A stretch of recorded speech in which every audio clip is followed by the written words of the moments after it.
selama Niki masih hidup, Loli pun nanti akan bisa melalui kehidupan dan nggak terjadi sesuatu yang akan mengganggu mentalnya. Saya pikir hari dimana Niki memaafkan Loli ini akan ada. Dan untuk Loli, kalau menurut saya ya jangan pernah berhenti untuk meminta maaf pada ibumu. Walaupun ibumu di sini itu ya mengusir kamu gitu kalau menurut saya.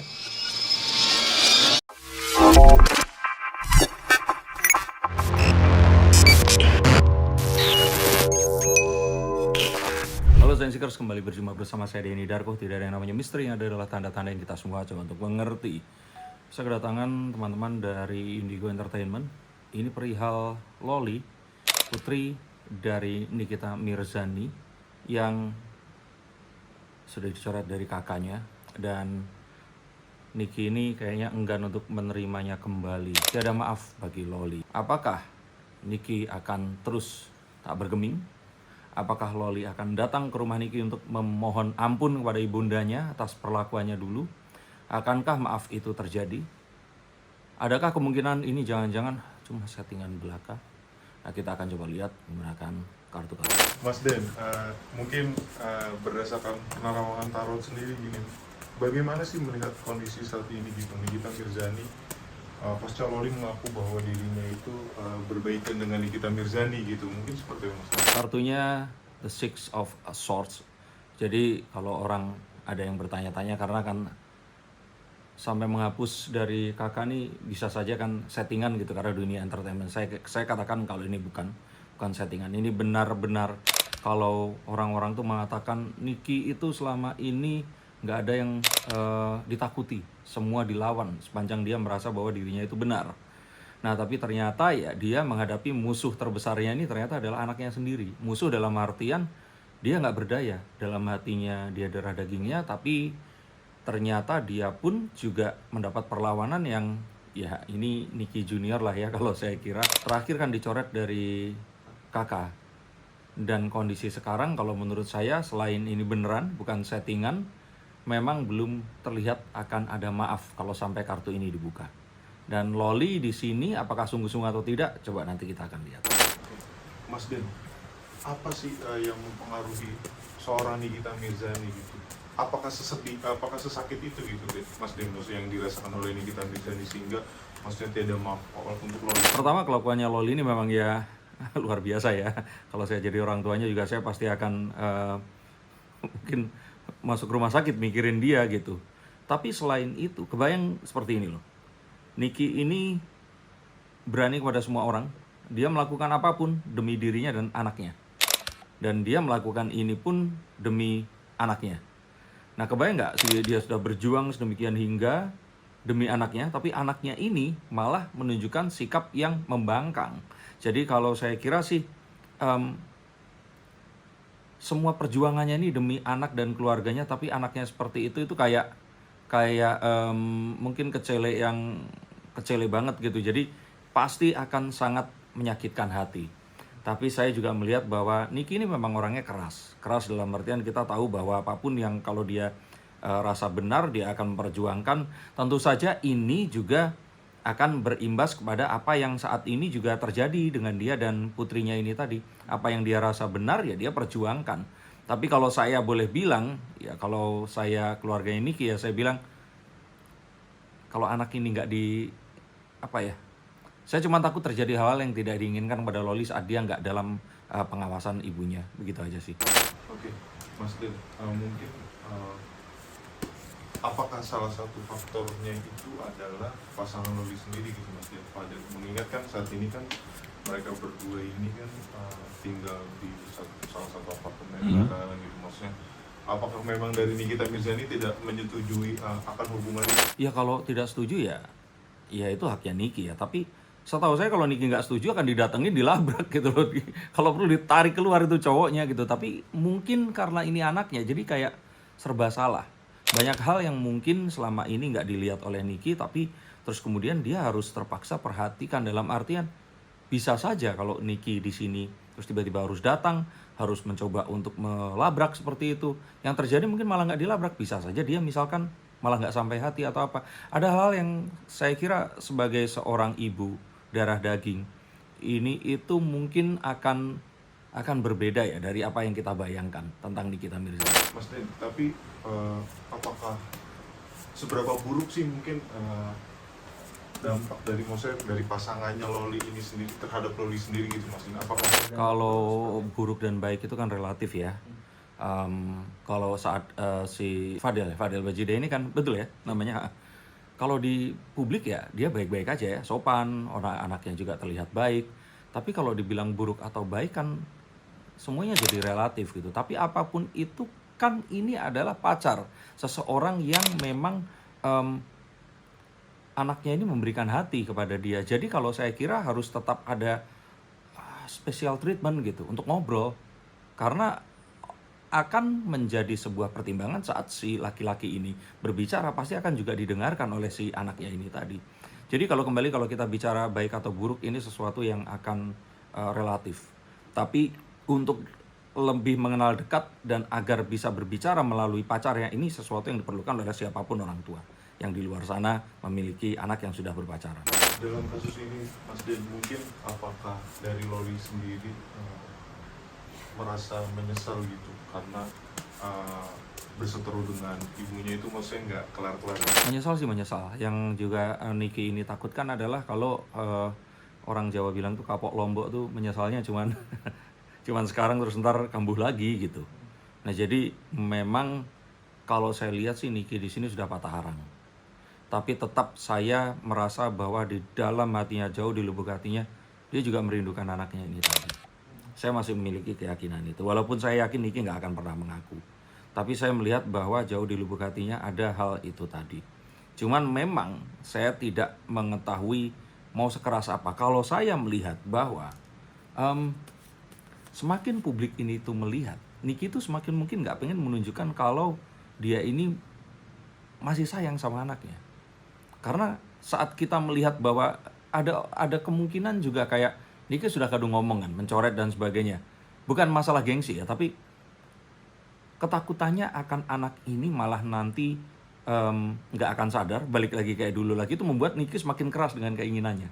Jadi kalau memang menginginkan Loli ini kembali kepada Niki, saya pikir ya kita berhenti membicarakannya, berhenti membahasnya, biarkan ini terjadi di ruang yang tertutup. Mungkin saja hati Niki akan terketuk. Mas Den, tapi kan kalau dalam beberapa mungkin beberapa bulan kemarin itu pada saat kasus ini tuh sedang naik-naiknya gitu ya Mas Den, Niki itu sempat memposting bahwasanya dia sudah bilang bahwa dia mencoret nama Loli itu di kakaknya, dan dia bicara juga stop, jangan kaitkan lagi nama Loli. Kalau memang ada yang mengkaitkan nama Loli itu akan diproses hukum gitu. Apakah begitu sakitnya gitu Mas Den hati dari Nikita Mirzani? Dia jelas ya, kalau dibilang sakit ya jelas sakit hati gitu. Tapi kalau mengaitkan ini terus diproses hukum, saya pikir juga nggak ada satu hal yang mengandung pidana atau perdata. Karena apapun itu mau dicoret dari kakak, ya hubungan ibu dan anak itu tetap ada. Saya pun udah dicoret kakak sama bapak saya karena saya udah punya keluarga lagi gitu. Jadi tapi nggak memutuskan hubungan saya sama bapak saya, tetap orang tua kandung kalau ibu saya sudah meninggal. Jadi kalau saya pikir itu ungkapan amarah. Sebagai seorang ibu, saya pikir jauh di lubuk hatinya Niki ini pasti masih sangat menyayangi walaupun itu nggak disadari. Atau bahkan bisa saja perlakuan Niki sekarang ini ke Loli itu adalah bentuk kasih sayang seorang Niki kepada anaknya. Kita nggak pernah tahu. Mungkin saja memang ya ini yang harus dilakukan. Tapi kembali lagi di sini ya, kalau saya di sini terus kemudian masuk ke ranah pribadi kehidupan Niki, saya minta maaf pribadi pada Niki. Tapi karena berita ini sudah jadi pembicaraan umum, yang saya sekarang malah takutkan itu adalah orang-orang yang lain yang ngefans sama si Nyai ini, sama Niki. Terus kemudian mereka itu dalam proses misalkan mau rujuk sama anaknya, melihat ini terus dia ikut, ngerti nggak, ikut jadi kayak ya udah gue coret loh itu loh, seperti itu. Jadi saya berpikir bahwa Niki ini harus memiliki tanggung jawab juga sebagai seorang public figure. Kalau memang menginginkan hal itu untuk dilakukan, menyoret dan sebagainya, ya sudah, itu sudah dilakukan. Kita semua dapat maksudnya, ya sudah kita stop membicarakannya. Jadi kalau saya kira dengan membicarakan dalam kondisi masih seperti ini hanya akan menimbulkan pengaruh buruk yang secara tidak sadar akan tersebar. Gitu.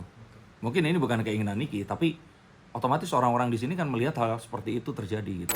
Mas Den, mungkin dari Loli sendiri mengingatkan dia di tahun ini tuh kalau tidak salah baru beranjak 17 tahun gitu ya Mas Den ya.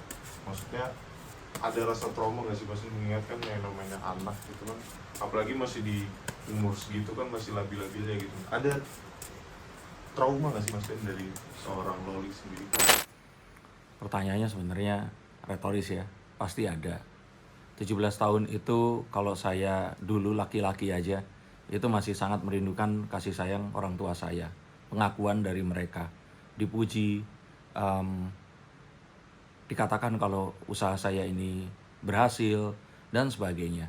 Dan ini adalah masa di mana dari rumah menuju keluar rumah, itu kondisi yang apa yang saya akan miliki di tahun-tahun itu akan membentuk saya di tahun-tahun berikutnya. Nah tapi ya mungkin Loli nggak seberuntung itu, Niki pun juga tidak seberuntung itu memiliki anak yang patuh gitu. Tapi ini satu hal yang kita seharusnya tahu dan coba untuk bisa jembatani. Tapi ya kita tahu Nikita Mirzani, siapa sih yang akan bisa menjembatani dia gitu. Karena keinginannya dia, juga sikapnya dia yang memang keras gitu. Yang kita nggak akan pernah bisa mengetahui sebenarnya di dalam hatinya itu akan seperti apa. Ya kalau seperti itu kita hanya bisa berdoa. Karena memang 17 tahun itu tuh casingnya dewasa. Tapi hatinya ini masih anak-anak. Sebenarnya dari usia 13, 14 itu nggak terlalu berbeda dibandingkan. Mungkin akan berbeda kalau umurnya 21 ya. Makanya kan kadang-kadang kalau punya SIM itu umur 17 tahun. Tapi untuk hal-hal yang sifatnya itu lebih dewasa lagi itu perlu sampai 21 tahun. Jadi kalau saya kira ya sangat disayangkan ini terjadi dalam usia yang semuda itu. Mas Den, mungkin untuk dalam kasus ini gitu, apakah ada peluang untuk Nikita Mirzani ini memaafkan anaknya, anak kandungnya gitu? Saya ramalkan, Niki ini akan memaafkan. Tapi kapannya kita nggak bisa tahu secara, saya bilang nggak akan cepat lah. Kalaupun ternyata cepat, yaitu keajaiban. Mukjizat, misalkan Idul Fitri datang, dibukakan hatinya, maafkan. Tapi jika hal itu tidak terjadi dalam Idul Fitri ini, kalau saya pikir tidak dalam waktu dekat, tapi itu pasti akan terjadi. Dan saya yakin ini akan terjadi dengan satu atau lain alasan. Selama Niki masih hidup, Loli pun nanti akan bisa melalui kehidupan dan nggak terjadi sesuatu yang akan mengganggu mentalnya. Saya pikir hari dimana Niki memaafkan Loli ini akan ada. Tapi mungkin iya, ini maaf ya, saya kalau Niki di sini dengar, saya nggak mau mencampuri kehidupan kamu, tapi saya perlu untuk memberikan sebuah masukan kepada penonton yang nonton ini loh, karena Niki ini tuh banyak banget fansnya gitu. Saya nggak mau orang-orang terus kemudian mengikuti Nikita Mirzani, padahal mereka ini nggak sekuat Niki, nggak setegar dia, tidak memiliki teguh pendirian gitu, yang takutnya malah akan berakibat berbeda. Itu yang saya itu perlu untuk jaga. Dan ibu-ibu di luar sana pun ini pasti banyak yang mengalami hal yang serupa. Dan untuk Loli, kalau menurut saya ya jangan pernah berhenti untuk meminta maaf pada ibumu. Walaupun ibumu di sini itu ya mengusir kamu gitu. Kalau menurut saya, apapun yang terjadi, ya dia tetap ibunya Loli dan dia yang melahirkan. Ya surga di telapak kaki ibu ya masih akan berlaku sampai kapanpun. Dan tanpa restu Niki, saya berpikir apapun yang akan terjadi pada kehidupan Loli ini akan sangat kecil kemungkinan untuk bisa sukses. Mungkin untuk dari Loli sendiri Mas Den, mungkin kiranya gitu, baiknya gimana gitu sikapnya dia terhadap Nikita Mirzani gitu, untuk si Nikita Mirzani ini bisa memaafkan gitu. Saya bilang sih putus dulu sama itu siapa? Fadil. Putus dulu. Baikan dulu sama ibunya. Tetap pilih ibu dibandingkan siapapun kalau menurut saya gitu. Dan selama ibu masih ada, apapun itu tuh entah kenapa itu pasti kejadian gitu, pasti akan bener gitu. Silakan di sini kalau yang mau kawin lari atau mau lebih pilih pacarnya atau apa, tetap kalau saya ibu itu nomor satu dan kita harus lebih memilih dia dibandingkan siapapun. Selama kita belum berpisah hidup ya, kita masih memiliki hubungan darah, ibu ini masih perlu menafkahi, dan nafkah itu nggak cuman uang ya, tapi nafkah sayang, mendapatkan juga perhatian dari kita. Ibu itu nomor satu. Putusin dulu. Kalau nanti ternyata dia memang sayang sama kamu, dia akan mau nunggu kok. Dan dia akan membuktikan gimana caranya mendapatkan restu dari sang ibu, baru mendapatkan cinta dari si perempuan ini. Jadi kalau saya kira nggak ada yang akan mengalahkan itu. Jadi kalau saya melihat bahwa jika ternyata Fadel ini salah satu penghalang, putusin dulu aja. Putus bukan berarti nggak suka dan nggak akan pernah bertemu lagi. Putus aja dulu, nggak ada hubungan. Ketemu dulu, baikan, jelasin dulu semuanya. Coba dibuat yakin bahwa hubungan ini memang memberikan pengaruh yang baik. Jika memang itu yang diinginkan, ya sudah, baru nanti berjalan. Kalau enggak, ya dengarkan aja ibu ini akan seperti apa. Saya kira berbaikan dulu lah sama si ibu. Demikian harapan saya kepada siapapun yang menonton atau mengikuti fenomena ini. Ingat, kalian bukan Nikita Mirzani, jadi kalau berpikir untuk melakukannya, pikirkan 100.000 kali dulu. Dan saya berpikir bahwa siapapun itu dalam usia yang sangat muda masih harus tetap dapat perlindungan. Kalaupun nggak dari orang tua, dan orang tua di sini memang berniat untuk mengajarkan ini, dia tetap harus mendapatkan perlindungan dari orang-orang yang lain, paman, bibi, atau siapapun yang akan sangat berbahaya kepada pertumbuhan mental jika ternyata dia ini tidak mendapatkan bimbingan yang tepat dan akan juga mendapatkan pengarahan, apalagi seorang wanita. Saya kira ini satu hal yang harus kita ketahui. Dan mohon juga jangan meninggalkan komentar yang berlebihan. Bukan di ini ya, kalau di sini silahkan monggo. Dia ini masih anak-anak, apapun yang dia pilih dan dia sekarang itu lakukan, ada sangat kemungkinan besar kemudian dia akan menyesali ini di kemudian hari. Dan dia ini belum sesuatu yang akan membawa dia kepada kehidupan yang memang akan dia sekarang nanti akan permanen hidup dengan itu. Jadi kalau menurut saya, marilah kita sama-sama menjaga, merawat fenomena ini dengan baik agar kita pun mendapat sebuah hal yang baik dari apa yang kita lihat itu tadi. Terima kasih, sampai jumpa dan salam.